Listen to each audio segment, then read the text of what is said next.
I watched them through the bay window, laughing as they unloaded her designer suitcases from his Mercedes. My husband Daniel and the woman he'd been seeing for the past 6 months, Vanessa, his executive assistant.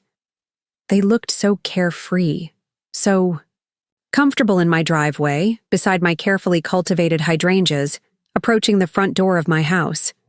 A house that, as far as Daniel knew, was ours.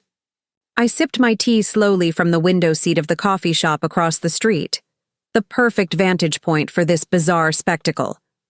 3 weeks ago, I'd moved out without a word, not a single text or note. I'd simply vanished, taking only what I could fit in 2 suitcases, leaving everything else behind. My personal documents, my grandmother's jewelry, and most importantly, the deed to the house safely transferred to a lockbox only I could access. Daniel hadn't bothered to file a missing person report. Not that I expected him to. Our marriage had been unraveling for years, held together by dinner parties, joint investments, and the persistent illusion of success. What I hadn't anticipated was how quickly he'd move his girlfriend in once I disappeared. Before we jump back in, tell us where you're tuning in from, and if this story touches you, make sure you're subscribed, because tomorrow I've saved something extra special for you. Another tea, Ms. Keller? The barista appeared beside me, coffee pot in hand. Claire, please, I reminded her with a small smile. And yes, that would be lovely. From my perch by the window, I had a perfect view as Daniel fumbled with his house key, Vanessa pressing herself against his back, her lips on his neck. They were practically giddy. The house was empty, the wife was gone, and now they could play house together in a $2.3 million Victorian in the most prestigious neighborhood in town. If only Daniel had paid more attention to the paperwork when we'd purchased it 5 years ago. If only he'd noticed that the deed was solely in my name. A protective measure I'd insisted upon after watching my mother lose everything in her own divorce. Daniel had been too preoccupied with impressing our realtor with market predictions to bother with such minor details. My phone vibrated with a text from my lawyer, Meredith. Meeting confirmed for tomorrow, 10 a.m. All documents ready. Are you certain you want to proceed this way? I typed back quickly. Absolutely. Let them enjoy the weekend first. My gaze returned to the house just as they disappeared inside, the front door closing behind them. I could picture it perfectly, Vanessa's wide eyes taking in the crown moldings, the marble foyer, the grand staircase. Daniel playing tour guide, probably embellishing about the vision he'd had for the renovations, conveniently forgetting it was my inheritance that had paid for them. I glanced at my watch. By now, they'd have discovered that most of my belongings were still there. My clothes still hung in the closet, my books still lined the shelves, my perfumes still arranged on the vanity, an abandoned life, preserved like a museum exhibit. Daniel would be confused but relieved, assuming I'd left in a hurry and would eventually come crawling back. He didn't understand that I'd left those things behind not out of haste, but calculation. Everything in that house had been inventoried, photographed, and legally documented by my team. Every item would become evidence of what was about to unfold. The barista, Jenny according to her name tag, refilled my cup and gave me a curious look. You've been watching that house for a while. Friend of yours live there? I took a sip before answering. Actually, I do. Or did. It's complicated. Jenny's eyebrows raised slightly. Sounds like there's a story there. There is, I conceded, but it's still being written. Preparing and narrating this story took us a lot of time, so if you are enjoying it, subscribe to our channel. It means a lot to us. Now, back to the story. I'd met Daniel 12 years ago at a charity fundraiser for the hospital where I worked as chief financial officer. He was charming, ambitious, handsome in that manufactured way that speaks of careful grooming and expensive haircuts. As the newest junior partner at Preston and Blackwell Investment Group, he was eager to impress, dropping names and figures with practiced ease. I was impressed, but not for the reasons he thought.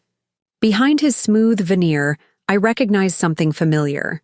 The same desperate hunger for success that had driven me from my small-town beginnings to the executive suite. The same determination to never look back, to climb higher, to prove something to the world. We were married within a year, a perfect merger of ambition and assets. For a while, it worked beautifully. We renovated the Victorian, hosted the right parties, joined the right clubs, made the right investments. Daniel's career flourished, and he eventually made senior partner. I orchestrated our financial portfolio with the same precision I brought to the hospital's books, quietly building a safety net that Daniel rarely questioned. It was during the 7th year of our marriage that the first cracks appeared. Daniel started coming home later, his explanations about client meetings growing vaguer. The cologne he wore changed subtly. His phone became a closely guarded possession. Classic signs, so predictable they were almost insulting. I hired a private investigator not out of jealousy or even surprise, but out of a practical need to assess the situation. The reports confirmed what I'd suspected: dinner meetings that extended to nightcaps at hotel bars, weekend conferences that involved only minimal attendance at actual conference events. Still, I held my cards close. Confrontation wasn't my style. It only gave the other person an opportunity to prepare their defenses. Instead, I started making preparations of my own. My phone buzzed again. This time it was Sarah, my best friend, and the hospital's legal counsel. "How's the surveillance going? Need backup?" I replied, "All clear for now." "They're inside." "Dinner tonight?" Sarah had been my confidant throughout this entire process. She'd helped me prepare for the long game, setting up the network of professionals I'd need: forensic accountants, investigators, specialized attorneys. She understood why I couldn't just walk away or confront Daniel directly. Some betrayals required a more sophisticated response. Across the street, an upstairs light flickered on. The master bedroom. I could imagine Vanessa exploring, running her hands over my Egyptian cotton sheets, opening my closets, perhaps wondering if she should suggest to Daniel that they clear out my things. After all, I'd been gone for 3 weeks without a word. Surely I wasn't coming back. What they didn't know was that I'd been watching the house all this time, documenting their comings and goings. I had footage of the first night Vanessa had stayed over, just 3 days after my disappearance. I had recordings of them bringing in groceries, wine, takeout. I had time-stamped photos of them kissing in the driveway, entering and leaving together at hours that made it clear she wasn't just visiting.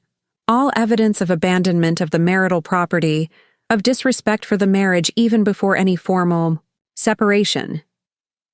Evidence that would prove valuable very soon.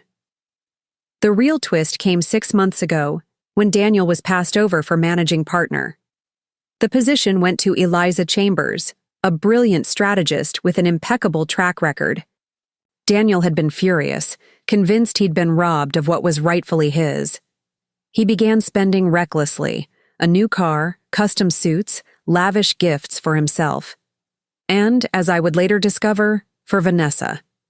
Unknown to Daniel, I'd been tracking our finances meticulously.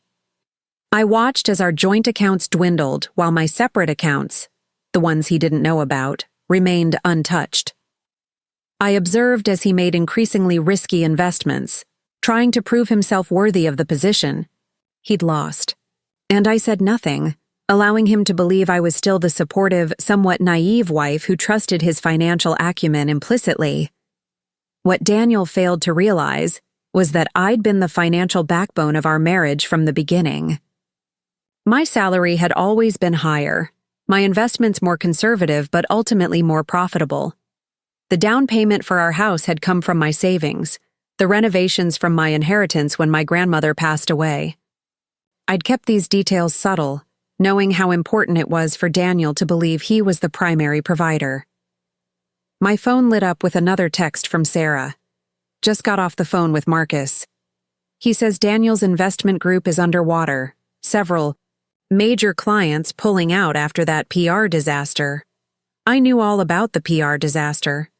Preston and Blackwell had been caught in a scheme involving inflated returns and misappropriated funds. Daniel wasn't directly implicated, but the stain spread to everyone at the firm.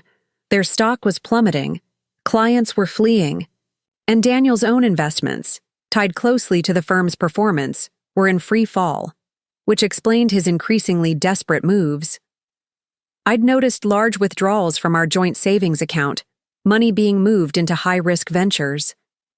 Daniel was trying to gamble his way out of trouble, unaware that I'd already protected the bulk of our assets. I finished my tea and left a generous tip for Jenny. It was time to move to the next phase of my plan. As I walked to my car, not the luxury SUV Daniel knew, but a modest sedan I'd purchased through a shell company months ago, I took one last look at the house. Our house. My house. Tomorrow, Daniel and Vanessa would leave for what they thought would be a romantic weekend at his family's lake house.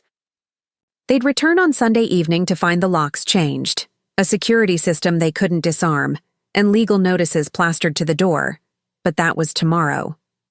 Tonight I had dinner with Sarah, followed by final preparations with my legal team. The end game was approaching, and timing was everything. At the upscale restaurant where Sarah waited, I checked my reflection in the window, composed, confident, not a hair out of place. Nothing in my appearance suggested a woman whose marriage was imploding. Nothing revealed the calculated fury beneath my carefully maintained facade. "You look terrifyingly calm," Sarah observed as I slid into the booth across from her. "I don't know whether to be impressed or concerned." "Be impressed," I said, accepting the glass of Cabernet she'd already ordered for me. "Everything is proceeding exactly as planned." Sarah leaned forward, lowering her voice. "And you're certain the house is legally yours? No loopholes he could exploit?" "Absolutely certain. The deed is in my name only.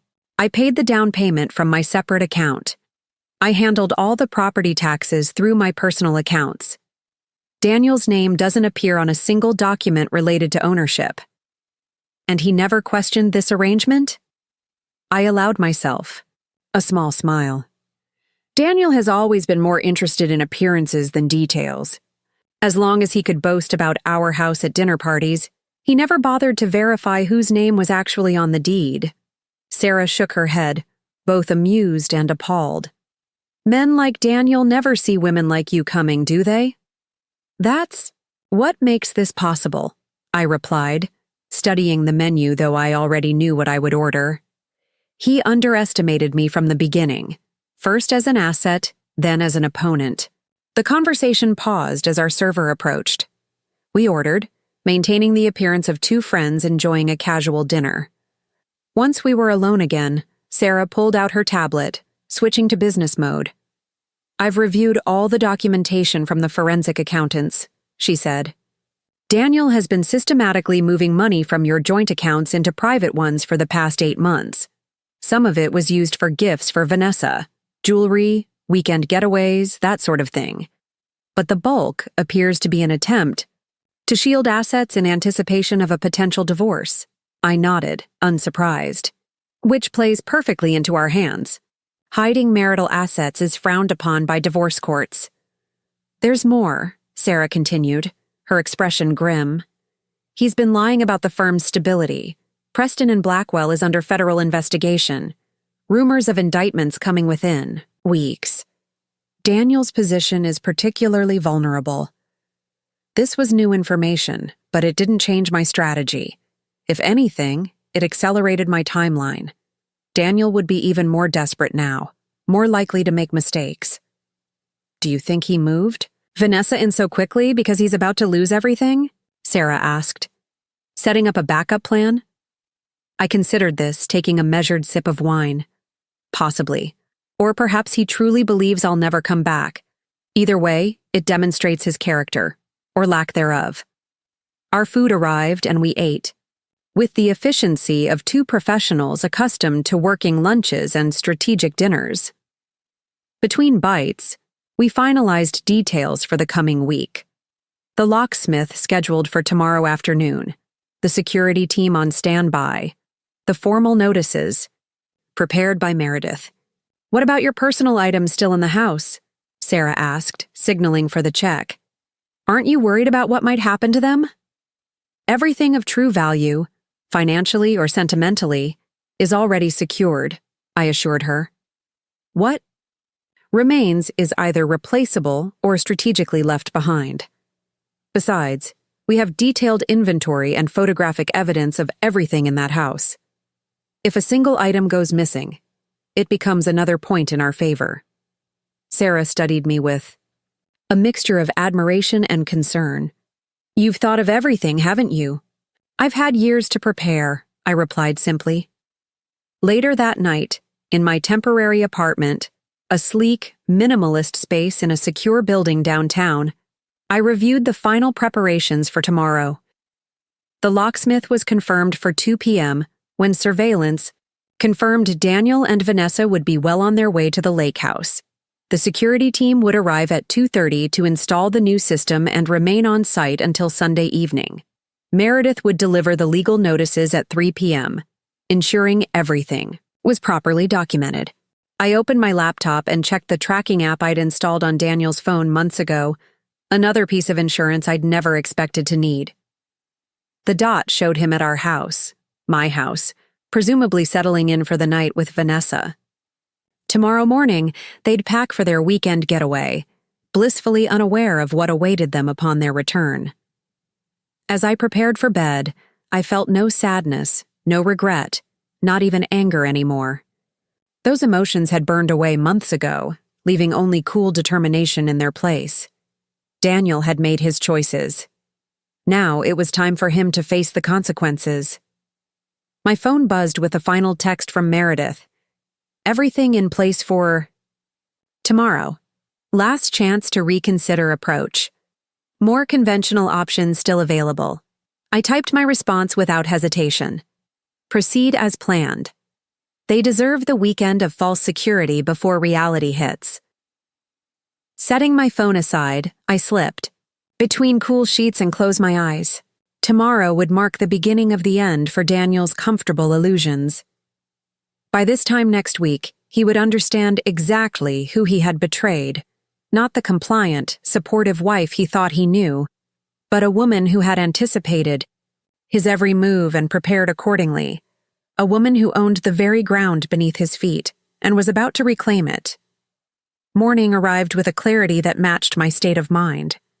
I rose early, completed my usual fitness routine, and dressed with particular care.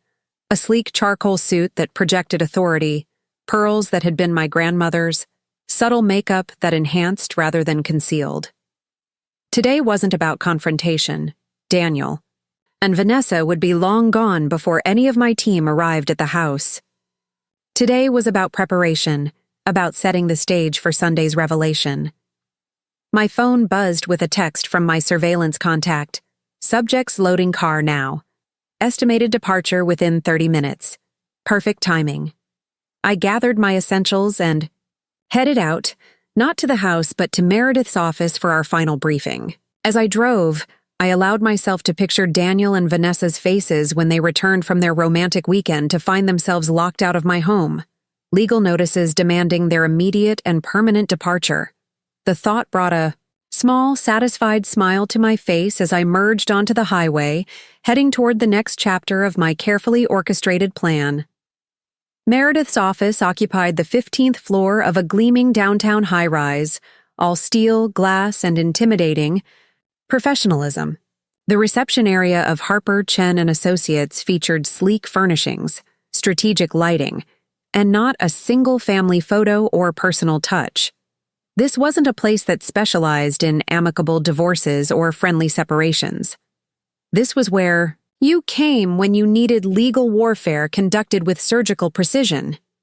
"Claire," Meredith greeted me, emerging from her corner office exactly on time. Her handshake was firm, her smile genuine but restrained. At 52, Meredith Harper had built her reputation as the most feared divorce attorney in 3 counties. She specialized in cases where one spouse had significantly wronged the other, infidelity, financial deception, abandonment. Judges respected her, opposing counsel feared her, and clients like me valued her ruthless efficiency. Confirmation. "Just came through," she said as she led me into her office. "Your husband and his companion departed the residence approximately 12 minutes ago. Our surveillance indicates they're headed toward the lake house as expected." I nodded, unsurprised. Daniel was nothing if not predictable, a quality that had once been comforting but had ultimately made this entire process almost too easy. Locksmith is scheduled for 2 o'clock, Meredith continued, consulting her tablet as we sat at her conference table. "Security team at 2:30, and I'll personally deliver the notices at 3. She glanced up. "You're certain you don't want to be present?" "Absolutely certain," I replied. "My presence would only create an opportunity for confrontation. Better to let the legal documents speak for themselves." Meredith nodded approvingly. She appreciated clients who understood strategy over emotion. "Now, let's review the documentation once more." She spread several folders across the table, each labeled with meticulous precision: property deed, financial evidence, infidelity documentation, abandonment of marital property. For the next hour, we methodically went through each folder, ensuring every document was properly prepared, every photograph dated and authenticated, every financial record verified. The case we were building wasn't just about reclaiming my house. It was about ensuring Daniel couldn't contest any aspect of the divorce settlement I would eventually offer. "The judge assigned to your case is Crawford," Meredith noted, making a small annotation on her legal pad. "She has little patience for infidelity, and even less for financial deception. The evidence of Daniel moving his girlfriend into the marital home so quickly after your disappearance, without filing any missing person report, will not go over well." "And the Denton file?" I asked, referring to the discreet investigation we'd commissioned into Preston and Blackwell's financial troubles. Meredith slid another folder across the table. "Fresh this morning. The SEC investigation is accelerating. 3 senior partners have already received target letters. Daniel isn't among them yet, but his department is under particular scrutiny." I scanned the report, noting the projected timeline. For potential indictments, the specific transactions being investigated, the clients who had already withdrawn their investments. Daniel's professional world was collapsing around him, and he had no idea I knew. "How much time does he have before this becomes public?" I asked. 2 weeks, 3 at most," Meredith replied. "When it breaks, the firm's stock will plummet further. Any investments tied to their funds will be essentially worthless." I closed the folder, a new piece slotting into my understanding of Daniel's recent behavior. "That explains the sudden liquidation of our joint investments last month. He's trying to get ahead of the crash.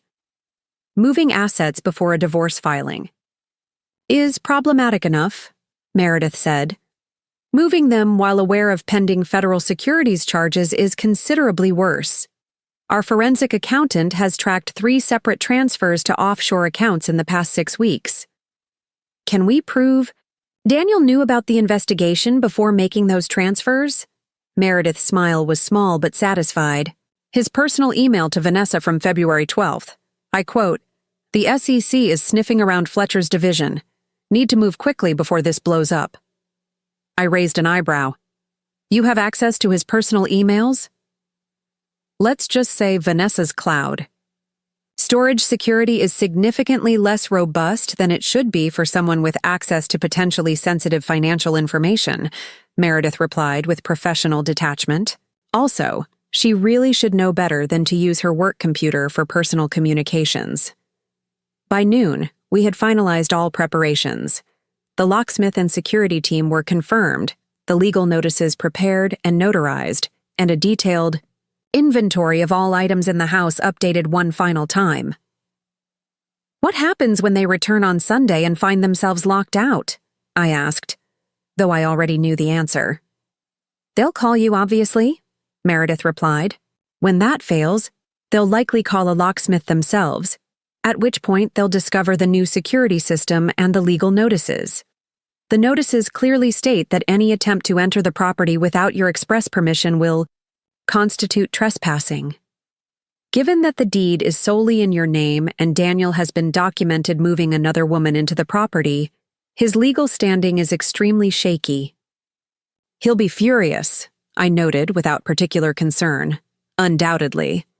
But fury doesn't change legal reality. Meredith gathered the folders, returning them to her secure cabinet. We've arranged for a security detail to monitor the property Sunday, evening through Monday morning, just in case he decides to test the boundaries. As our meeting concluded, my phone buzzed with a text from the surveillance team. Subjects arrived at Lake House 11:42 a.m. All clear at primary residence. Everything's on schedule, I informed Meredith. They've reached the lake house. She nodded, walking me to her office door. I'll call you when everything's completed this afternoon. In the meantime, I suggest you proceed with your day as planned. Best to establish normal patterns of behavior. My normal pattern for today included a scheduled lunch with the hospital, board chairman, followed by a meeting with the underwriters for our new expansion project. Everyone at work believed I was in the midst of a trial separation, a simplified version of the truth that explained my temporary change of address without inviting unwanted questions or pity. As I left Meredith's building, I felt strangely light, as though I'd set down a heavy burden I'd been carrying for years. In many ways I had. The weight of Daniel's deception, my silent knowledge of his betrayal, the careful maintenance of our facade of marital harmony. All of it was finally being shed, replaced by the clean, clear lines of legal procedure and financial disentanglement. My phone buzzed again as I reached my car. This time it was Sarah. Lunch still on for 1:30? Have updates on Dee's workplace situation. I texted back a quick confirmation. Sarah's position as the hospital's legal counsel gave her access to information networks that complemented my own. Her updates were always valuable. The restaurant Sarah had chosen was deliberately casual, a farm-to-table cafe tucked between a bookstore and a boutique florist in the city's arts district. Not the kind of place Daniel or any of his colleagues would frequent, which made it perfect for our purposes. Sarah was already seated at a corner table when I arrived, her typical court attire exchanged for weekend casual, though even her casual maintained an elegance that spoke of careful curation. You look suspiciously serene for someone in the middle of dismantling her marriage, she observed as I sat down. I prefer to think of it as reorganizing my life, I replied, accepting the menu from our server. Once we'd ordered, Sarah leaned forward, her voice lowered. So, Richards, you know my contact in the Financial Crimes Division, called this morning. The Preston and Blackwell investigation has expanded. They're looking at potential RICO charges now. I set down my water glass carefully. Racketeering? That's more serious than we thought. Apparently, some of the senior partners were running what amounts to a Ponzi scheme for certain high-value clients. The house of cards is collapsing spectacularly. Sarah's expression was grim. Daniel's department was handling some of these special accounts. Even if he wasn't directly involved in creating the scheme, he had to have known something wasn't right. This complicated matters, potentially for the better, from my perspective. If Daniel faced criminal charges, his ability to contest our divorce or make claims on my assets would be severely compromised. Timeline? I asked. Grand jury convenes next week, indictments likely within the month. Our food arrived momentarily, pausing the conversation. As we ate, I considered the implications of this new information. Daniel was not just facing a divorce and the loss of his home. He was potentially looking at criminal charges, professional disgrace, and financial ruin. A normal person might feel some sympathy, some residual concern for a man they'd spent 12 years married to. I searched my heart and found none. Daniel had made his choices, professional and personal, with a cavalier disregard for consequences. Now those consequences were arriving, and I felt no obligation to shield him from them. Any word about Vanessa's involvement? I asked, spearing, a forkful of salad. Sarah shook her head. As far as we know, she's just the executive assistant who became the girlfriend. No indication she's involved in the financial issues, although... She hesitated. Although what? Richards mentioned something interesting. Apparently, Vanessa was previously employed at Meridian Capital, another firm that came under SEC investigation 3 years ago. She left just before the scandal broke. Coincidence, maybe. I filed this information away for future reference. Whether Vanessa was merely attracted to powerful, corrupt men or actually involved in their schemes was unclear. Either way, she'd hitched her wagon to the wrong horse this time. What time is the locksmith arriving? Sarah asked, changing the subject. 2:00. Everything should be completed by 4. Sarah studied me over her iced tea. And you're really just going to let them return to a locked house with no warning? No conversation? What conversation would you suggest? I countered. Hello, Daniel. Just wanted to let you know that the house you moved your girlfriend into is actually mine, and I'd like you both to leave immediately. When you put it that way, Sarah conceded with a small smile. Besides, I continued, this approach sends a clearer message. Daniel needs to understand that I've been 3 steps ahead of him this entire time, that every move he thought was so clever was anticipated and countered before he even made it. Remind me never to cross you, Sarah said, only half joking. After lunch, I drove to my temporary apartment to prepare for the afternoon's operations. At precisely 1:45 p.m., I received confirmation that the locksmith was en route to the house. At 2:10, the first photos arrived on my secure server, close-ups of the new deadbolts being installed, the old keys rendered useless. By 2:40, the security team had arrived and begun installation of the new system, one that required both a code and biometric confirmation for entry. My fingerprints and retinal scan were already programmed as the only authorized access points. At 3:05, Meredith texted, "Notices posted on all entries.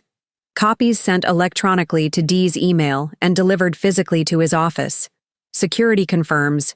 Installation complete. Property secured." I released a breath I hadn't realized I was holding. It was done. My house was reclaimed, legally and physically. Now came the waiting game. To occupy myself during this interlude, I focused on practical matters, reviewing the hospital's quarterly financial projections, preparing notes for Monday's budget meeting, answering work emails that had accumulated over the past few days. I deliberately avoided checking the surveillance feeds from the house or Daniel's location. There was nothing more to see until Sunday evening. That night, I treated myself to a rare indulgence, ordering in from my favorite sushi restaurant, opening a bottle of exceptional sake I'd been saving, and watching a film I'd been wanting to see. Small celebrations for small victories. The true confrontation was still to come. Sunday arrived with unexpected serenity. I spent the morning at a yoga class, followed by brunch with an old college friend who knew nothing of my marital situation. The normalcy was refreshing, a reminder that life continued beyond the drama currently unfolding in my personal sphere. By late afternoon, however, my focus had shifted back to the impending confrontation. According to the tracking data, Daniel and Vanessa had left the lake house at 3:17 p.m. Their typical drive time would put them back at the house between 5:30 and 6 p.m. At 5:15, I received confirmation that the security team was in position, unmarked cars at strategic points with clear views of all entrances to the property. Their instructions were clear: observe and document, but intervene only if there was an attempt to forcibly enter the house or if the situation escalated to potential violence. At 5:42, the notification I'd been waiting for, subject's vehicle approaching neighborhood. ETA to property approximately 3 minutes. I settled into the chair in my home office, iPad propped on the desk, displaying the feeds from the security cameras now positioned around my house. Split screens showed the driveway, front entrance, back, door and side gate, Everything was quiet, peaceful. For now. At 5:46, Daniel's Mercedes turned into the driveway. I watched as he and Vanessa emerged from the car, laughing about something, completely unaware of what awaited them. They unloaded their weekend bags from the trunk, and Daniel led the way to the front door. The first hint of trouble came when his key failed to turn in the lock. I observed his confusion, the repeated attempts, the growing frustration. Vanessa said something, gesturing at the door. Daniel tried again, more forcefully this time. Finally, he stepped back, running a hand through his hair in obvious frustration. Vanessa pointed to something, the legal notice prominently affixed to the door. Daniel ripped it off, holding it closer to read in the fading evening light. Even without audio, I could track the progression of his reaction, confusion giving way to disbelief, then anger. He crumpled the notice, threw it to the ground, then pulled out his phone. I knew exactly who he was calling. On cue, my phone began to ring. Daniel's name and photo appeared on the screen. I let it go to voicemail. On the security feed, I watched him leave another furious message, his third in as many minutes. Vanessa was on her phone too, perhaps calling a locksmith or researching what to do when locked out of your home.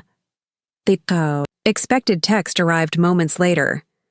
What the hell is going on? Why are the locks changed? Call me immediately.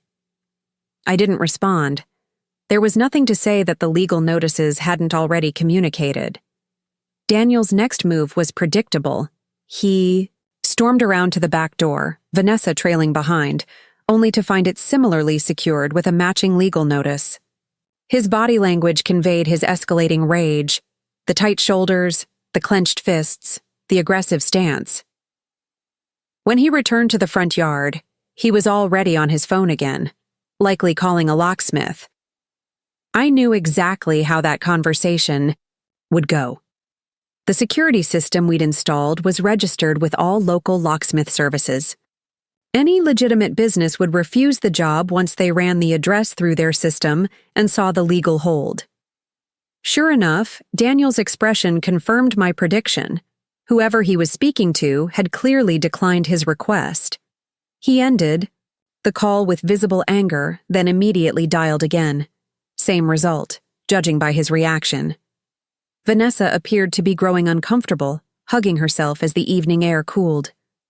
She said something to Daniel, who snapped back at her before returning to his futile attempts to contact me. By the 10th call, all sent straight to voicemail, Daniel had progressed to pounding on the front door and shouting. The security team texted an update. Subject becoming volatile. Neighbors taking notice. Security prepared to intervene if necessary. I texted back, hold positions unless property damage occurs or physical threats made. Just as I sent this instruction, Daniel appeared to have a new idea. He returned to his car, rummaged through the trunk, and emerged with what looked like a tire iron. My heart rate increased slightly. Was he actually going to try to break in before he could approach the house, however? A police cruiser turned onto the street, slowing as it neared my property. One of the neighbors must have called in a disturbance. Perfect. The officers approached Daniel, who was still holding the tire iron. A brief conversation ensued, during which I could see Daniel gesturing wildly at the house, likely claiming it was his home that he was locked out of. One officer examined the legal notice while the other spoke into his radio, presumably running the address to check property records. The encounter ended exactly as I anticipated. The officers clearly informed Daniel that the property was registered, solely in my name, that the legal notices were valid, and that any attempt to enter without permission would constitute criminal trespassing. They instructed him to remove his vehicle from the driveway and leave the premises. Daniel's fury was evident even on the small screen. The red face, the aggressive posturing, the finger pointing. But against uniformed officers with clear property records, his rage was impotent. Eventually, he stormed back to his car, Vanessa hurrying behind him with their weekend bags. As they drove away, I received a final text from the security team. Subjects departing area. Officers remaining to file incident report, all documented. I set down my phone and leaned back in my chair, letting out a long, slow breath. Phase 1 complete. My phone buzzed again. Meredith this time. Police report being filed. Officers confirmed. Legal notices properly served. Security staying in position overnight as planned. Well executed, Claire. The last sentence brought an unexpected sense of satisfaction.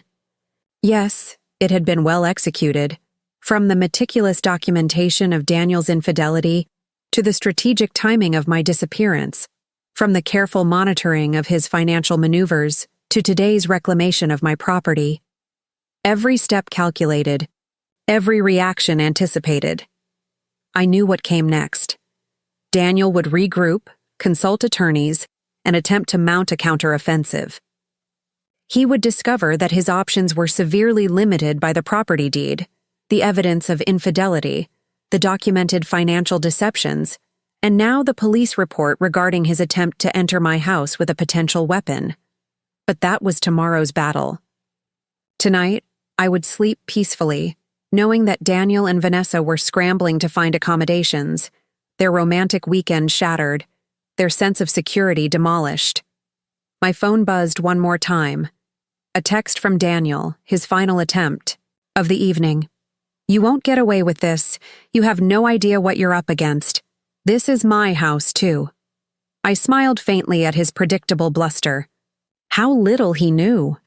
How little he had ever known about me, about my capabilities, about the careful groundwork I'd been laying for years. I typed back a single reply, the only communication I would offer him until our lawyers met formally. Check. The property deed. Daniel. You never owned a thing. Then I turned off my phone, poured myself a glass of wine, and settled in for a quiet evening alone. Tomorrow would bring new challenges, new strategies to implement. But tonight, I savored this. Small victory, the first public move in a game that had been silently unfolding for months. Daniel had always underestimated me. By the time this was over, he would never make that mistake again. Morning arrived with the expected deluge. 16 missed calls from Daniel, 28 text messages ranging from threats to pleas to accusations, 3 voicemails that progressively declined in coherence and increased in volume. More importantly, there were updates from Meredith. Daniel had contacted 3 separate law firms overnight. 2 had declined to represent him after preliminary research into the property records. The third, Goldstein and Palmer, known for aggressive litigation regardless of case merit, had scheduled a consultation for 9 a.m.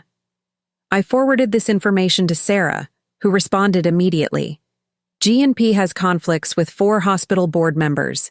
1 call from me and they'll drop him like radioactive waste. I considered this option briefly before declining. Let him waste his money on futile consultations. More evidence of poor judgment. My office voicemail included an angry message from Daniel demanding I call him immediately to sort out this misunderstanding. His corporate email, which I still had access to through backdoor channels, showed frantic messages to colleagues seeking recommendations for real estate attorneys and temporary housing options. Most telling was an exchange with his direct supervisor. Need emergency personal leave today. Family situation requires immediate attention. The response was not what Daniel had likely hoped for. Request noted. Be advised the executive committee is meeting at 10 a.m. regarding department audit findings. Your presence is mandatory.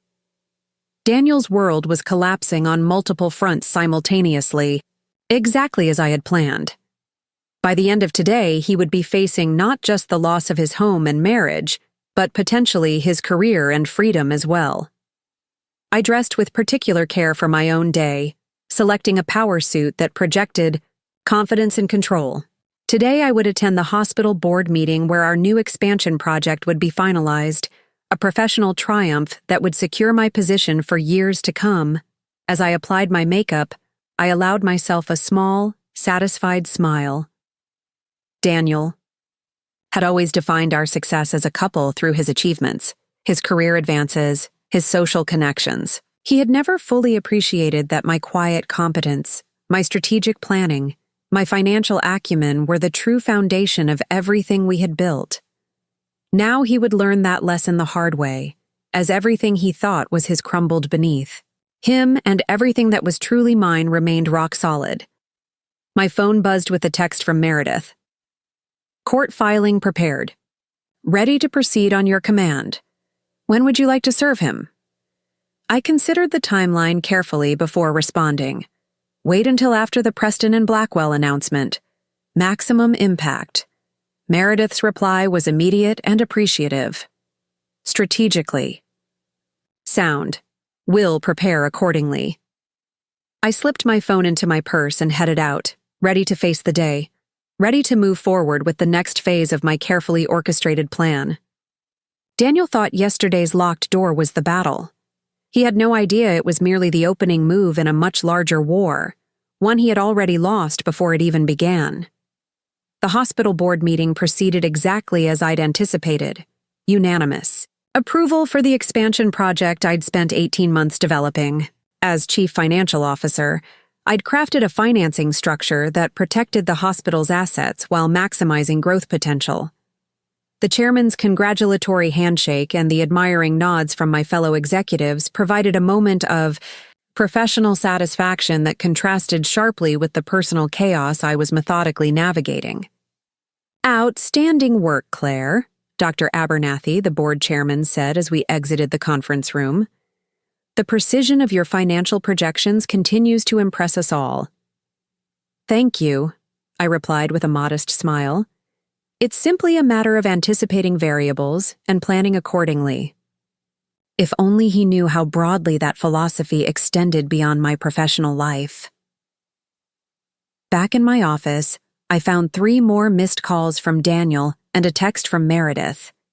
G&P declined representation after consultation. D now attempting to secure Richards & Bowman. Richards & Bowman, a mid-tier firm known for taking cases others rejected. Their reputation was built on aggressive tactics rather than legal brilliance. They'd be expensive and ultimately ineffective, but they might create temporary complications. I forwarded this information to Sarah, who responded almost immediately. R&B represent 2 donors currently negotiating major gifts to our new cancer center. Potential conflict. Want me to make a call? Again, I declined the assistance. Let him proceed. More financial damage, more desperate decisions. My professional mask remained firmly in place as I conducted afternoon meetings, reviewed departmental budgets, and finalized quarterly projections. No one at the hospital would have guessed that I was simultaneously orchestrating the systematic dismantling of my marriage and my husband's carefully constructed facade. At 3:42 p.m., a breaking news alert flashed across my computer screen. Federal authorities raid Preston and Blackwell offices.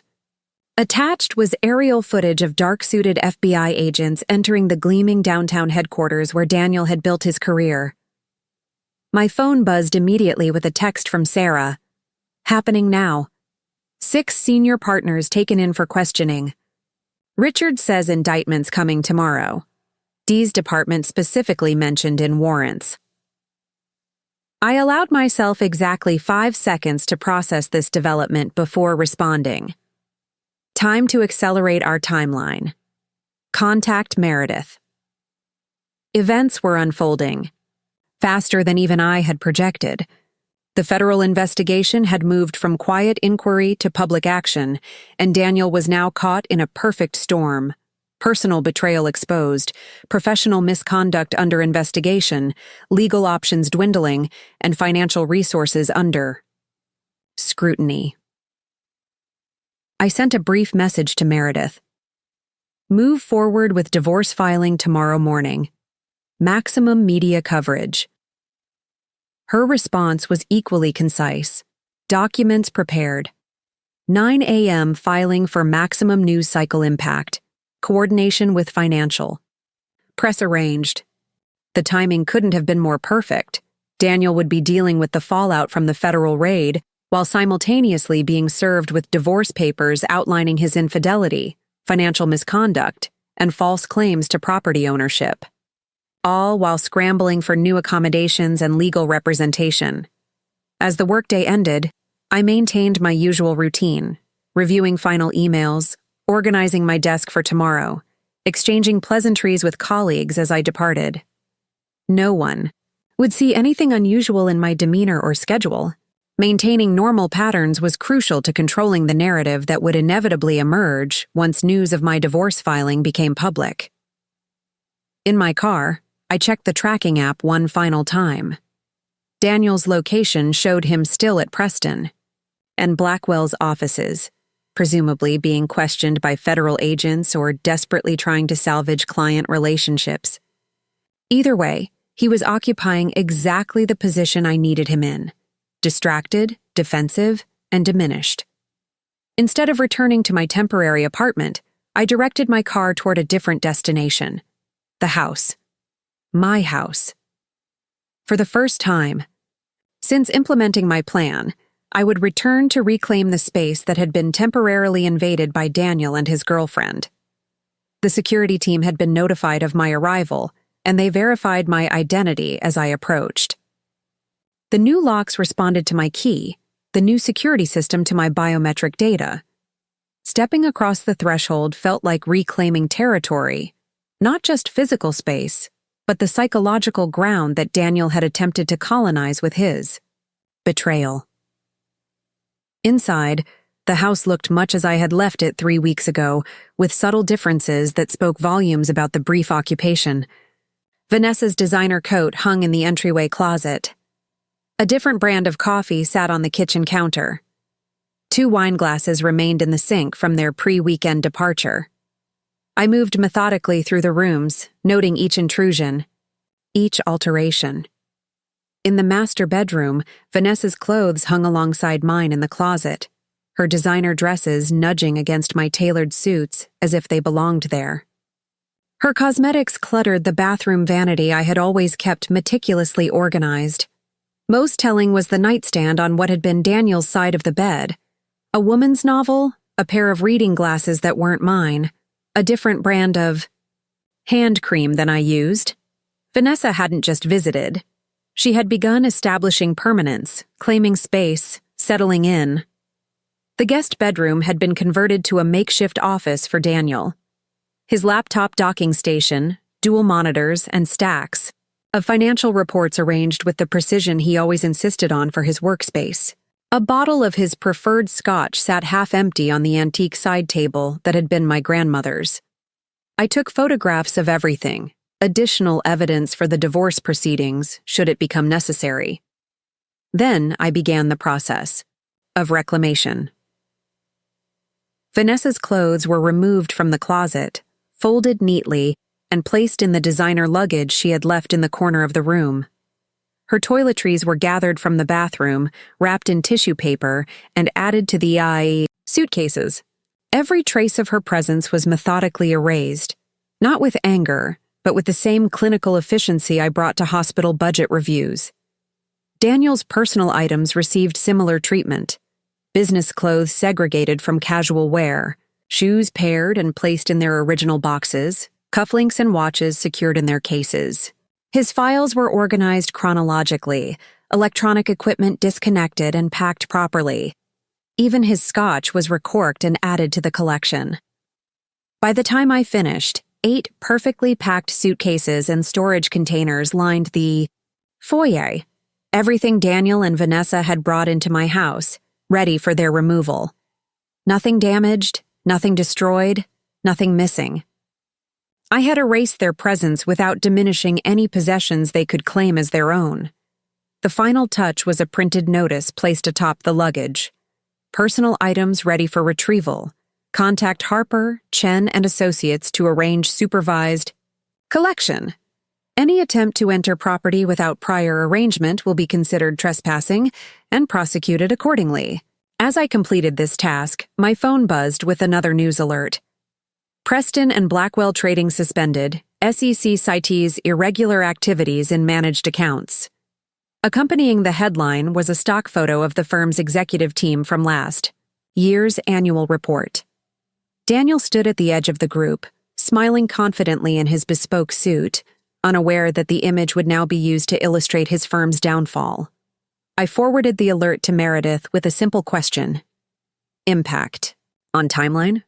Her response was immediate, proceeding as planned. 9 a.m. filing. Media already monitoring courthouse for financial crimes developments. Our filing will provide additional context they'll eagerly report. Perfect. The business press would be primed.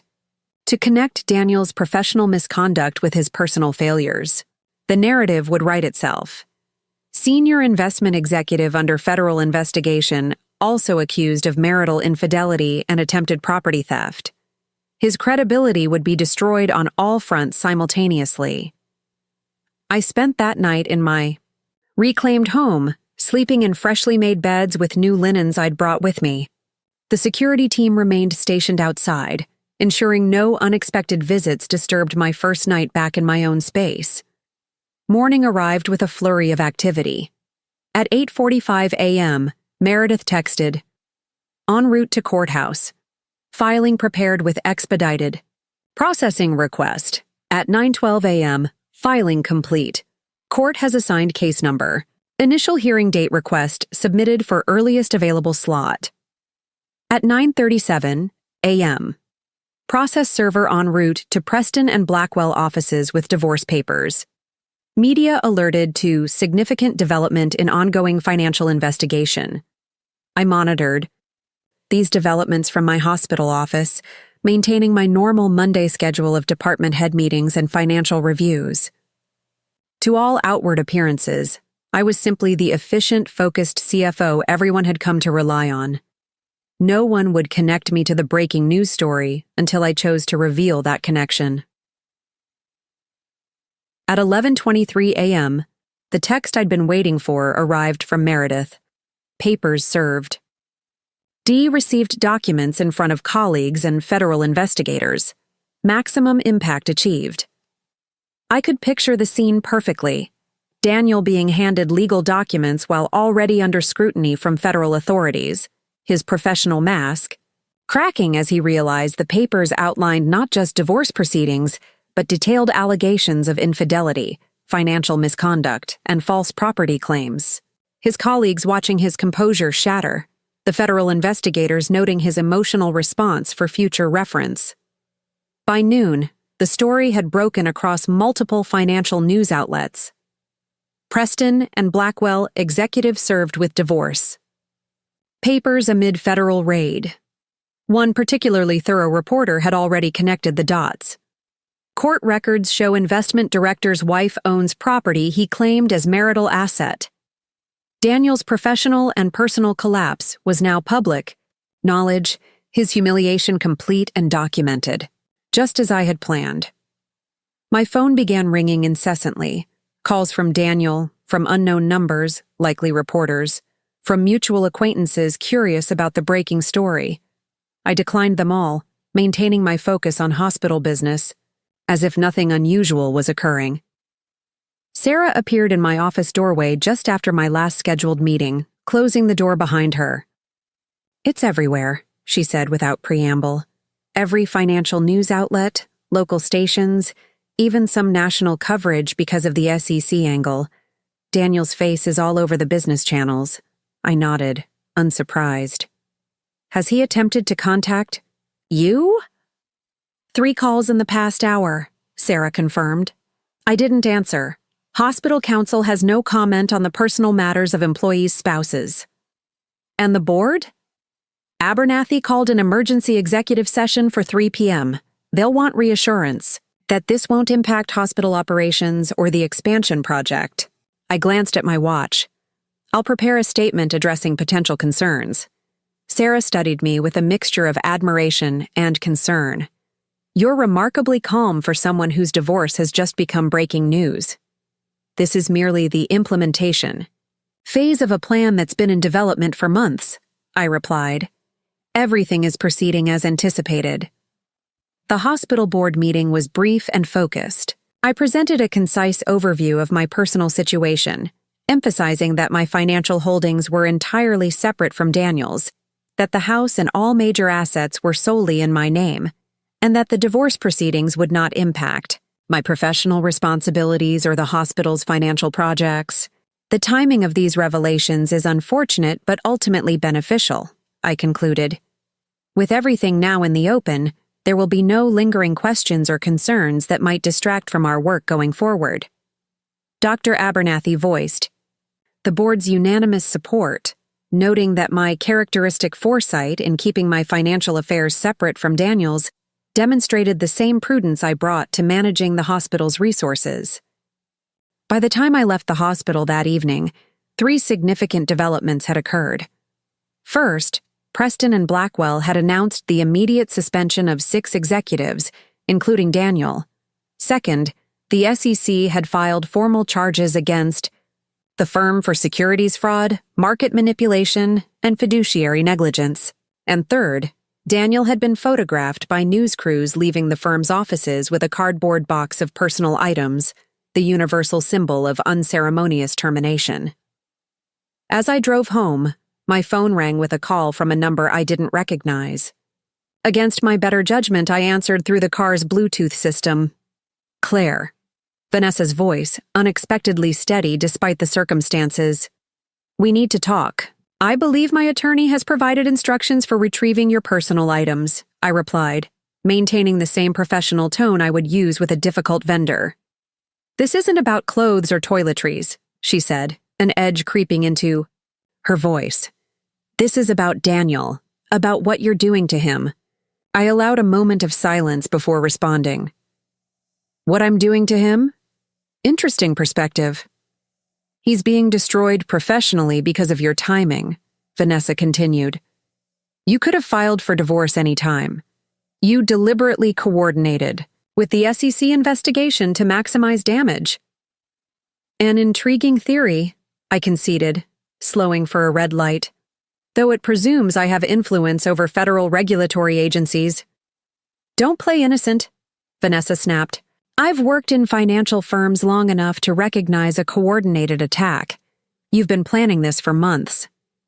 And you've been sleeping with my husband for months, I countered, my voice remaining calm. Perhaps longer. You're professional. Insights should have warned you about the risks of associating with someone like Daniel, personally and professionally. A pause then. What do you want? Money? Some sort of revenge? What would it take to end this scorched earth campaign? Ty. Light turned green, and I accelerated smoothly. I already have what I want, Vanessa. My house, my assets, my reputation intact. Daniel's actions, professional and personal, have consequences. He's experiencing them now. As are you, by association. You cold, calculating bitch, she hissed. No, I corrected her. Methodical, strategic, forward-thinking. The qualities Daniel once claimed to value in me before he decided a younger, more compliant companion would better serve his ego. Another pause, longer this time. When Vanessa spoke again, her voice had changed. Less confrontational, more calculating. What if I have information? Things Daniel told me about your finances, about the hospital's dealings. Things that might interest certain investigators. Ah, there it was, the threat beneath the anger. I smiled slightly, though she couldn't see it. That would be ill-advised for 2 reasons, I replied. First, any financial insights Daniel shared with you were likely fabrications designed to impress you with his non-existent acumen. And second, false allegations to regulatory agencies are themselves prosecutable offenses, as I'm sure you're aware from your extensive experience in financial firms. I could almost hear her recalculating, trying to find leverage that didn't exist. Retrieval of your personal items can be arranged for tomorrow between 2 and 4 p.m., I continued. A representative from Harper, Chen & Associates will be present to supervise and document the process. If that time frame doesn't work for you, alternative arrangements can be discussed with my attorney. Good evening, Vanessa. I ended the call. Before she could respond, satisfied that another potential complication had been neutralized. Vanessa might be angry, but she was also strategic enough to recognize a losing position when she found herself in one. As I pulled into my driveway, I noticed Sarah's car already parked by the curb. She was waiting on the front steps, holding a bottle of champagne and wearing an expression that mixed concern with celebration. "I thought you might need company tonight," she explained as I approached. "The news coverage is intensifying. They've connected the divorce filing to the SEC investigation, and they're digging into Daniel's background, previous relationships, everything." I unlocked the door, disarming the security system with my fingerprint. "Was that your doing?" I asked, genuinely, curious about the accelerated media interest. Sarah shook her head as we entered. "This is pure journalistic feeding frenzy. Financial scandal plus personal betrayal equals ratings gold. They're running with it without any encouragement needed." In the kitchen, I gathered glasses while Sarah opened the champagne. The quiet, domesticity of the moment contrasted sharply with the public storm surrounding Daniel's downfall. "Have you seen the footage?" Sarah asked, pouring the champagne. "Daniel being escorted from the building? It's all over the business channels." I shook my head. "I've been focused on hospital matters." Sarah pulled out her tablet and navigated to a news site. The video played automatically. Daniel emerging from the Preston and Blackwell building, jacket collar turned up against the cameras. Ignoring reporters' shouted questions as he hurried toward a waiting taxi. His face was ashen, his normally perfect appearance disheveled. The cardboard box in his arms contained framed photos, a trophy from some investment competition, and what appeared to be his prized limited edition fountain pen collection. "They're saying he's facing potential criminal charges," Sarah commented, accepting the glass I offered her. "Securities fraud, wire fraud, possibly even RICO implications if they can prove he knew about the larger scheme." "And his attorney prospects?" I asked, dwindling by the hour. 3 more firms have declined to represent him since this morning. Apparently, no one wants to be associated with what they're calling the Preston and Blackwell Six. I raised my glass. In a small toast. To consequences. Sarah clinked her glass against mine. To meticulous planning. We settled in the living room, the house now fully reclaimed as my own space. Daniel and Vanessa's personal items were neatly packed and waiting in the foyer, a visual representation of their ejection from my life. "Vanessa called me on my way home," I mentioned casually. "She attempted to threaten me with supposed financial information Daniel shared with her." Sarah sat up straighter. "That's concerning. What specifically?" "Nothing substantive," I assured her. "A desperate attempt to gain leverage." I reminded her that fabricating allegations to regulatory agencies carries its own legal risks. "Still," Sarah said, her legal mind already assessing potential threats, "we should document the call. It could constitute attempted extortion depending on the precise wording she used." I nodded in agreement. "I'll have the car's call recording." "System, download the audio file. Meredith should have it for her records." As the evening progressed, we discussed next steps, the initial divorce hearing scheduled for the following week, the media strategy for addressing inevitable questions, the security measures still in place to prevent any unauthorized visits. From Daniel. Around 8 p.m., my phone buzzed with a text from an unknown number.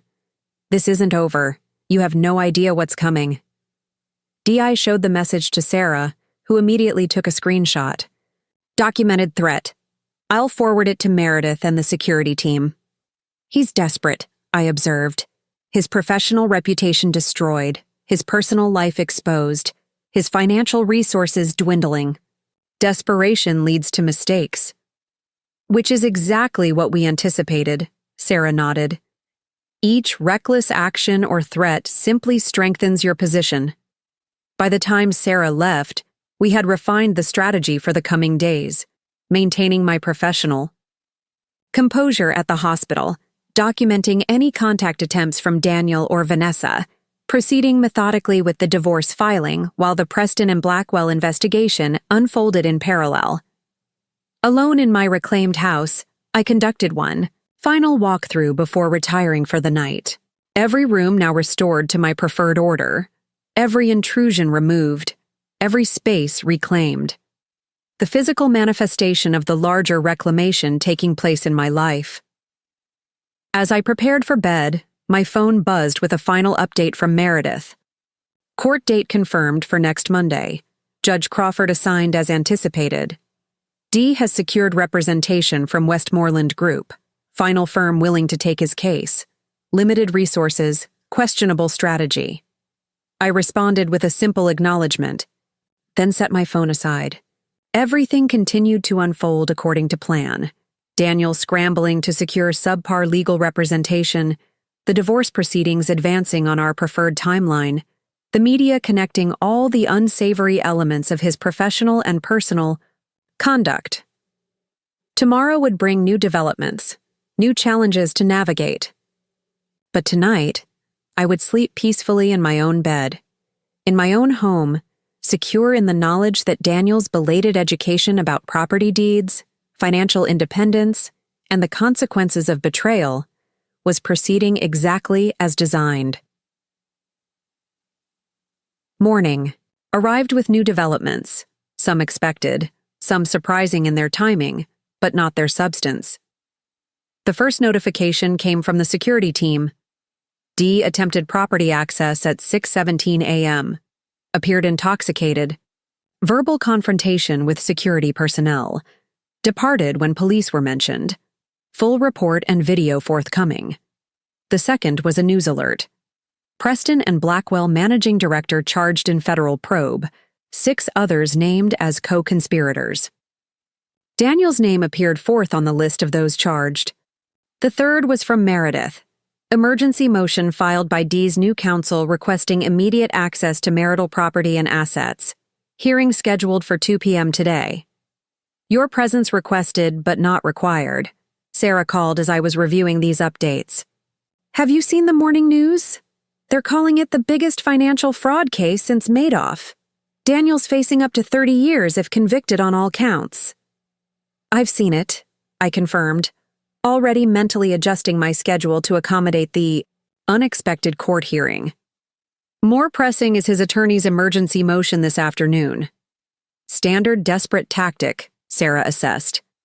They'll claim he needs access to marital property for documents relevant to his defense. Judge Crawford won't be sympathetic, especially given the property deed and his documented infidelity. I'll attend nonetheless, I decided. Better to appear reasonable and cooperative with the court, even as we maintain our position. The morning proceeded with careful coordination, rescheduling hospital meetings, briefing Meredith on the latest developments, reviewing security footage of Daniel's early morning attempt to access the property. The video was particularly illuminating. Daniel, clearly intoxicated, arguing with the security personnel stationed discreetly in an unmarked car near the property. His appearance was shocking, unshaven, wearing what appeared to be the same clothes from yesterday, his normally perfect hair disheveled. The transformation from polished investment executive to desperate, intoxicated trespasser had occurred in less than 24 hours. More telling was his behavior, the wild gesticulations, the finger-pointing, the visible rage. At one point, he actually attempted to push past the security officer, only backing down when informed that police would be called immediately if he took one more step toward the house. I forwarded the video to Meredith with a note. Additional. Evidence of erratic behavior for this afternoon's hearing. Her response was immediate. Perfect timing. We'll incorporate into our response to emergency motion. By 1:30 p.m., I was seated beside Meredith in the county courthouse, reviewing our strategy for the emergency hearing. Daniel had not yet arrived, though his newly retained counsel, a junior, partner from the Westmoreland Group, was frantically organizing documents at the opposite table. They're going to argue he needs immediate access to financial records stored at the house, Meredith explained quietly. Records supposedly crucial to his defense in the federal case. Records that don't exist, I noted. All our financial documentation is either with our accountant or in my secure cloud storage. Meredith nodded. Exactly. But they're desperate for any foothold. Any excuse to get him back into the house where he might claim partial residence rights. At 1:52 p.m., Daniel finally appeared, escorted by a different attorney than the one preparing, at the defense table. This second lawyer appeared to be briefing him rapidly as they approached, likely explaining procedures and limitations. The transformation in Daniel's appearance was stark even from yesterday's news footage. His bespoke suit hung awkwardly, as if he'd lost weight overnight. Dark circles underlined his eyes, and his normally perfect grooming had given way to stubble and visible disarray. When he noticed me, he froze momentarily, his expression cycling, rapidly through surprise, anger, and something approaching fear before settling into forced composure.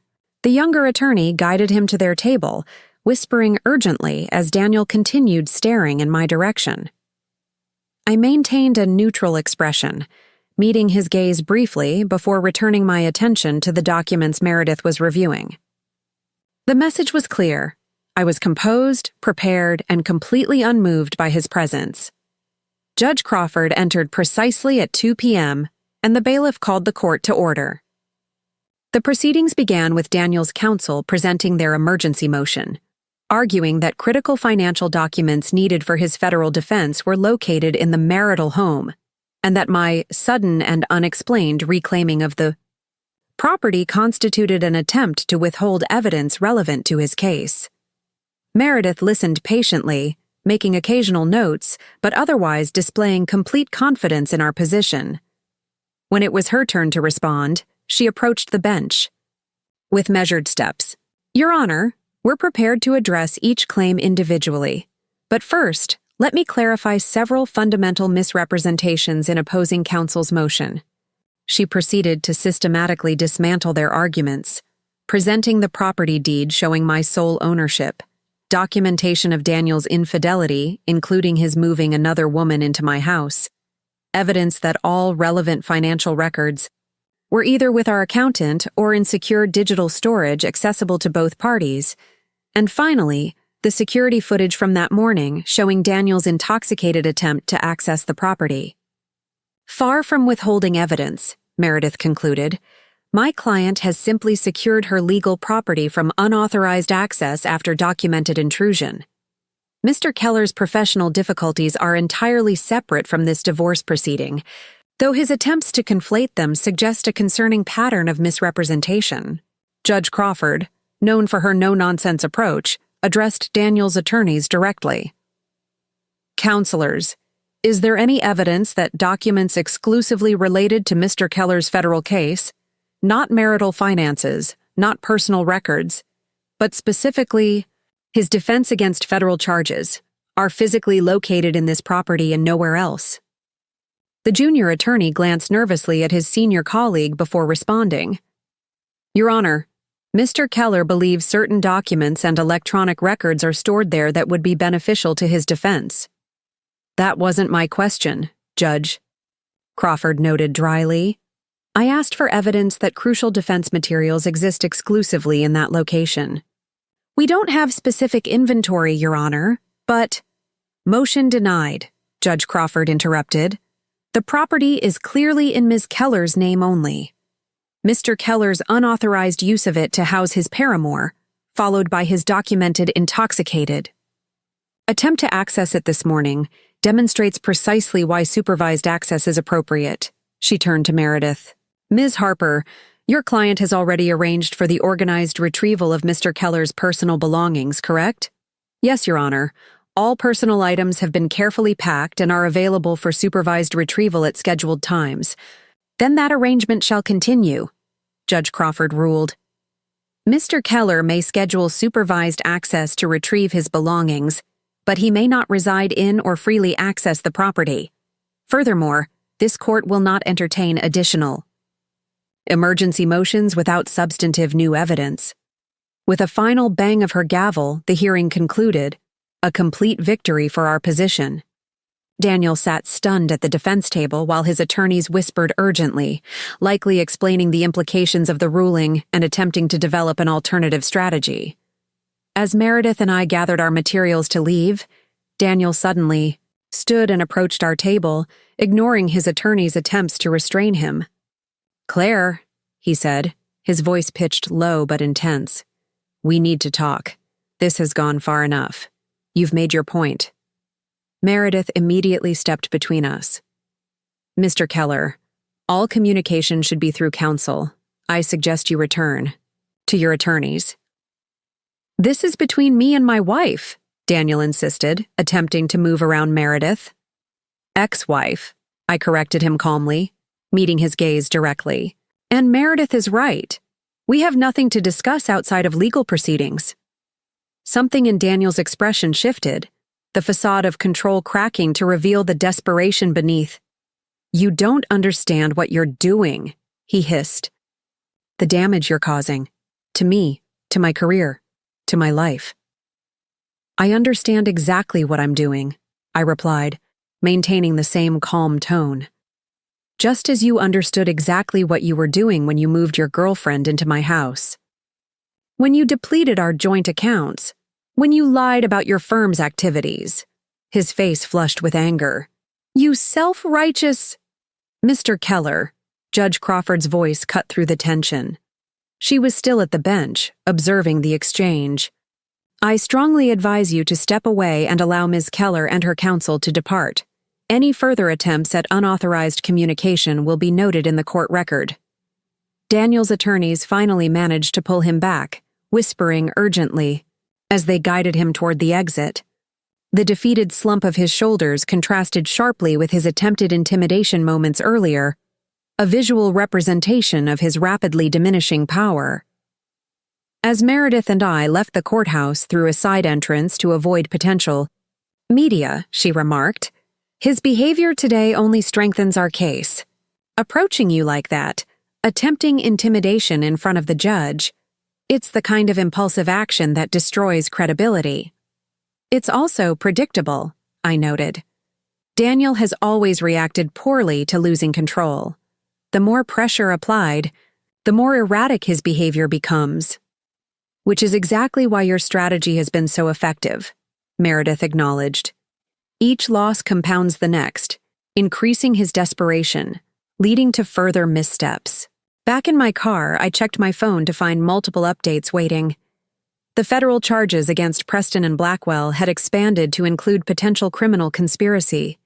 Daniel's assets had been frozen as part of the investigation. And most significantly, a reporter had uncovered Vanessa's employment history at another firm previously investigated for similar violations. The narrative was evolving exactly as anticipated. Daniel's professional misconduct and personal betrayal merging into a single story of spectacular downfall. And I had orchestrated every aspect of it, from the timing of my disappearance to the reclaiming of my house, from the divorce filing to the court appearances. As I drove away from the courthouse, I allowed myself a small, satisfied smile.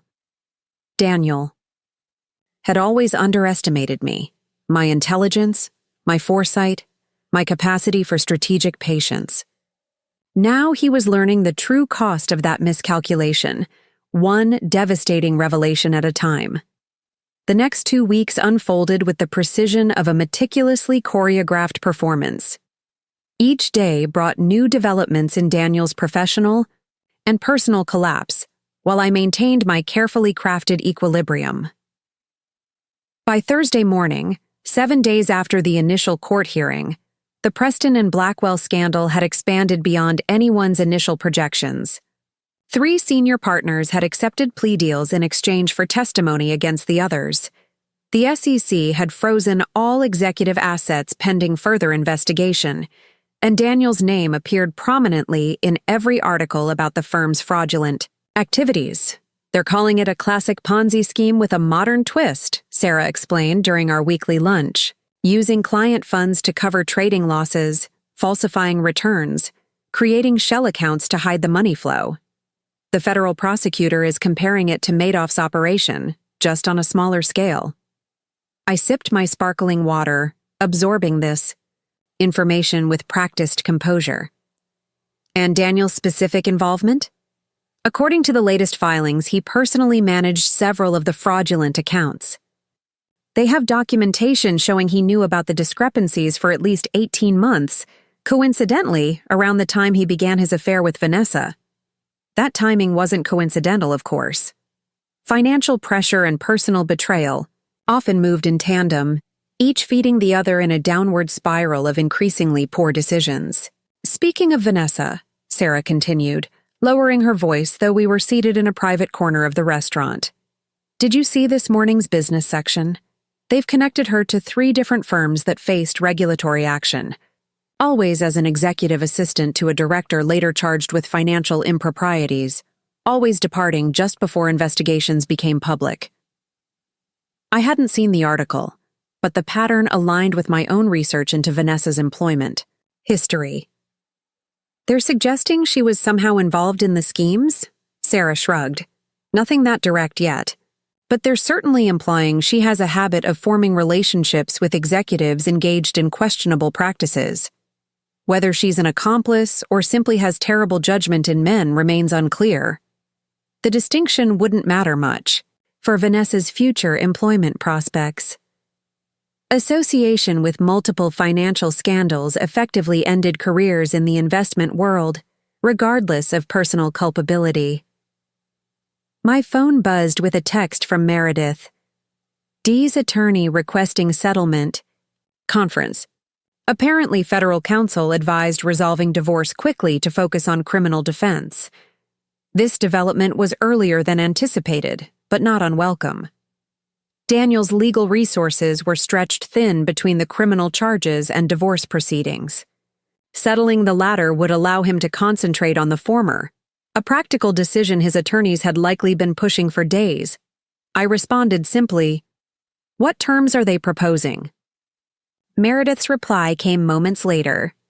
"None yet, floating the concept only. Shall I schedule preliminary discussion?" After brief consideration, I texted back, "Proceed, but maintain all current positions on property and assets." The strategic advantages of a settlement were considerable. A negotiated agreement would avoid protracted court battles, prevent any unexpected judicial rulings, and most importantly, provide a clean, definitive end to my connection with Daniel. The criminal proceedings against him might drag on for years, but our divorce could be finalized and behind me in a matter of weeks. "Good news?" Sarah asked, noting my slight smile. "Potentially." "Daniel's counsel is requesting settlement discussions." Sarah raised an eyebrow. "That was faster than we projected. His resources must be even more limited than we thought." "The federal case takes precedence," I noted. "His attorneys are likely advising him to simplify where possible. And will you agree to settlement talks?" "Of course. A clean resolution benefits me as much as him, provided the terms reflect reality. Reality being that I owned the house outright, that my financial assets were properly segregated from his, and that his infidelity and financial misconduct had been thoroughly documented. Any reasonable settlement would acknowledge these facts rather than contest them." As lunch concluded, I received another text from Meredith. "Meeting scheduled for tomorrow, 10 a.m. Dee will not attend personally. Counsel only." Perfect. Negotiating. With attorneys rather than Daniel directly would keep emotions removed from the proceedings, allowing for more efficient resolution. The fact that Daniel wouldn't be present suggested his lawyers had recognized his volatility as a liability in negotiations. The rest of the day proceeded according to my carefully maintained schedule. Hospital budget meetings, review of the expansion project timelines, routine administrative tasks that anchored my professional identity regardless of personal circumstances. By evening, another significant development had emerged. The business press had uncovered connections between specific fraudulent accounts at Preston and Blackwell and offshore entities linked to Daniel personally. The implications were damning, not just professional misconduct within the firm, but potential personal enrichment through deliberately deceptive practices. Meredith called as I was reviewing these reports. Have you seen the latest? Just reading. It now, I confirmed. This changes our settlement approach, she noted. If these offshore accounts are verified, they would constitute hidden assets subject to discovery in divorce proceedings. Unless we agree not to pursue them as part of a settlement, I pointed out. Meredith paused, then chuckled softly. And this is why you're my favorite client. Yes, exactly. We now have additional leverage for tomorrow's discussion. How would you suggest we proceed? Let them make the initial offer, Meredith advised. I suspect it will be surprisingly generous given these new revelations. They'll want to avoid any additional financial scrutiny from our forensic accountants, which could potentially uncover evidence relevant to the criminal case. The strategy was sound.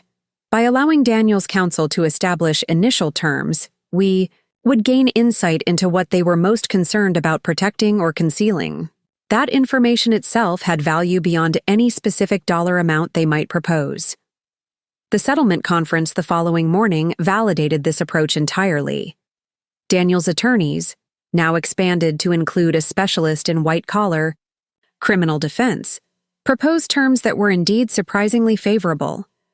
They conceded full ownership of the house, which was already legally mine, acknowledged the separation of financial assets, and even offered a substantial cash settlement to expedite proceedings and provide closure for both parties.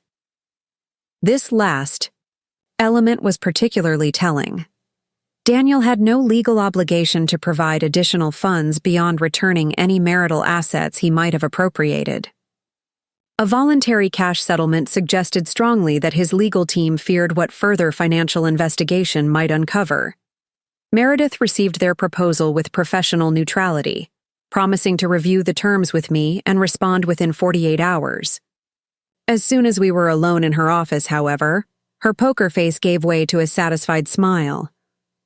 They're terrified of financial discovery, she observed, highlighting specific clauses in the settlement agreement. These waivers of further accounting, the expedited timeline, the non-disclosure provisions, all designed to prevent our forensic accountants from examining his finances further. I reviewed the document carefully, noting the generous terms alongside the restrictive clauses. The cash settlement is significantly higher than we anticipated. Blood money, Meredith said bluntly. They're hoping you'll take it and walk away, without asking questions about where it came from or what else might be hidden. And if we countered by demanding full financial disclosure instead of accepting the settlement? Meredith leaned back in her chair, considering. It would delay the divorce proceedings potentially by months. Any information we uncovered would likely be shared with federal prosecutors through discovery requirements. Daniel's criminal exposure would increase significantly. I weighed these options carefully. The settlement offered immediate closure and substantial financial compensation. Further investigation promised potential satisfaction in seeing Daniel face additional consequences, but at the cost of prolonging my own connection to him and his misdeeds. Draft a counteroffer, I decided. Accept the general framework but increase the settlement amount by 30%. Add provisions for retrieval of any remaining personal items from the house, and include strict non-contact requirements going forward. Meredith nodded approvingly. They'll accept. The additional amount is significant but not prohibitive, and the non-contact provisions benefit Daniel as much as you at this point. She was right. By that evening, Daniel's counsel had agreed to our counteroffer with minimal negotiation. The final settlement included the increased financial compensation, comprehensive non-contact provisions, and an expedited timeline for finalizing all documentation. The divorce would be complete within 10 days, assuming the judge approved the settlement terms, which Meredith assured me was virtually certain given the circumstances and Judge Crawford's previous rulings. As I left Meredith's office that evening, a notification appeared on my phone. A news alert with Daniel's name in. The headline, Preston and Blackwell executive released on $2 million bail. Passport surrendered. The attached article included a courthouse photograph of Daniel leaving his bail hearing.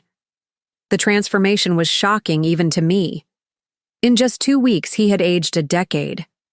The polished, confident investment director had been replaced by a haggard, defeated figure in an ill-fitting suit. Photographers captured him shielding his face from cameras, shoulders hunched, escorted by grim-faced attorneys on either side. Most telling was the complete absence of Vanessa in any recent coverage. According to Sarah's sources, she had left the city 3 days ago, her destination unknown. Whether she had abandoned Daniel to his fate or been advised to distance herself from the case remained unclear. Either way, his personal and professional support systems had evaporated simultaneously. The following week passed in a blur of paperwork, signatures, and final arrangements. The divorce settlement was submitted to the court, reviewed by Judge Crawford, and approved with remarkable efficiency. Daniel's attorneys pushed for immediate processing, likely under instruction to resolve the divorce before additional criminal charges might complicate matters further. On a crisp Tuesday morning, Meredith called with the news I had been waiting for. It's done. The judge signed the final decree this morning. You are officially divorced. The words landed with surprising gentleness, not the dramatic climax one might expect after months of strategic planning, but rather the quiet conclusion of a necessary business transaction. Thank you, I said simply. For everything. My pleasure, Meredith replied, professional but warm. The final settlement has been transferred to your account. The deed to the house has been re-registered with additional notations confirming sole ownership. All legal notifications have been sent to relevant parties. And the non-contact provisions? In full effect immediately. Any attempt by Daniel to contact you directly would constitute violation of a court order, potentially resulting in additional legal consequences. Another loose end neatly tied. Daniel would not be appearing on my doorstep or calling my phone in desperate attempts to negotiate or manipulate. The legal barriers were now as firm as the emotional ones I had constructed months ago. That evening, Sarah arrived at my house with an expensive bottle of champagne and a small, elegantly wrapped package. To commemorate the occasion, she explained as I welcomed her inside. We settled in the living room, now redecorated to my personal preferences, rather than the compromise style that had characterized my marriage to Daniel. The new furniture, artwork, and color scheme reflected my aesthetic completely. No concessions, no accommodations for anyone else's taste. Sarah raised her glass in a toast. To new beginnings, clean breaks, and bulletproof property deeds. Smiled, clinking my glass against hers. And to thorough preparation. Open your gift, she urged after we had each sipped the excellent champagne. The small package contained a beautiful silver paperweight, elegantly engraved with a single word. Prevail. It seemed fitting, Sarah explained. Not just surviving, but prevailing. Coming through stronger than before. I turned the paperweight in my hand, appreciating both the sentiment and the craftsmanship. It's perfect. Thank you. As we enjoyed the champagne, Sarah updated me on the latest developments in Daniel's case. 3 more executives had accepted plea deals, each implicating him in increasingly serious violations. His bail conditions had been tightened after prosecutors expressed concern about potential flight risk, and the offshore accounts connected to him were now under scrutiny by international financial crime units. They're projecting a minimum 10-year sentence if he's convicted on all counts, Sarah noted, possibly more depending on what the offshore investigation uncovers. I absorbed this information with the same cool detachment I'd maintained throughout the process. Daniel's fate was no longer connected to mine in any way. His choices had led him to this point, just as my choices had led me to mine. And professionally? Sarah asked, changing the subject. The hospital board remains supportive? More than supportive, I confirmed. The expansion project is proceeding ahead of schedule. My quarterly performance review was exemplary. and Dr. Abernathy has hinted at potential advancement opportunities in the coming year.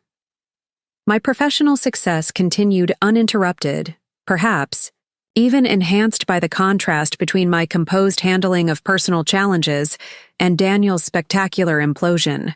Where his career lay in ruins, mine continued its steady upward trajectory, built on the solid foundation of competence rather than deception. After Sarah departed, I moved through my reclaimed home with a sense of peaceful completion. Each room now reflected only my preferences, my choices, my vision. No traces of Daniel remained. All his belongings had been removed, all evidence of his temporary occupation erased. In my home office, I opened the secure file I had maintained throughout. This process, a detailed documentation of Daniel's betrayal, my strategic response, and the ultimate resolution. The final entry would be made tonight, closing this chapter permanently. As I typed the concluding notes, a news alert appeared on my computer screen. Federal prosecutors expand Preston and Blackwell case. New evidence suggests international money. Laundering. Daniel's world continued to collapse, the consequences of his actions multiplying beyond even my careful projections. But that story was no longer connected to mine. I had extricated myself completely, protecting what was mine while allowing him to face the natural repercussions of his choices. I completed my final entry, saved the file, and closed the document. Then I activated the secure deletion protocol we had established months ago, systematically removing all traces of my documentation from any potentially discoverable source. The record of my strategy existed now only in encrypted backups accessible solely to me, insurance against any future attempts to rewrite this history. 1 year later, I stood at the window of my executive office on the top floor of the hospital's new wing, the expansion project I had spearheaded now completed ahead of schedule and under budget. My promotion to Chief Executive Officer had been announced the previous month, culminating years of strategic career advancement. The morning's business news had included a small item about Daniel's sentencing, 15 years in federal prison, forfeiture of all assets, and restitution payments that would extend well beyond his release. Vanessa had reportedly testified against him as part of her own immunity agreement, revealing that their relationship had begun not as a romantic connection, but as a strategic partnership to conceal financial misconduct. I felt no satisfaction. In this news, no vindictive pleasure in Daniel's downfall. Those emotions had burned away long ago, replaced by the cool clarity that had guided me through each phase of my response to his betrayal. What remained was simply recognition of natural consequences. His actions had produced precisely the results that should have been expected. My assistant knocked lightly on the open door. "Your 10 o'clock is here, Ms. Keller, the investment committee for the new oncology center." "Thank you, Jennifer. I'll be right there." I gathered my presentation materials and took one last look at the view from my window, the city spread out below, opportunities extending in every direction. My house remained my sanctuary, my career continued its ascent, and my life proceeded on the path I had carefully constructed. Daniel had moved his girlfriend into my house, never bothering to read the deed that would have revealed his vulnerability. That single act of carelessness, born of arrogance, entitlement, and underestimation, had set in motion the complete dismantling of his carefully constructed facade. I closed my office door and headed toward the conference room, my steps measured and confident. The past was properly archived, its lessons incorporated, but its hold released. Ahead lay possibilities limited only by my vision and determination, a future built on the solid foundation of knowing exactly what I owned, what I was worth, and what I was capable of achieving. Daniel had learned those facts too late. I had known them all along. Up next, you've got 2 more standout stories right on your screen. If this one hit the mark, you won't want to pass these up. Just click and check them out. And don't forget to like, subscribe, and turn on the notification bell.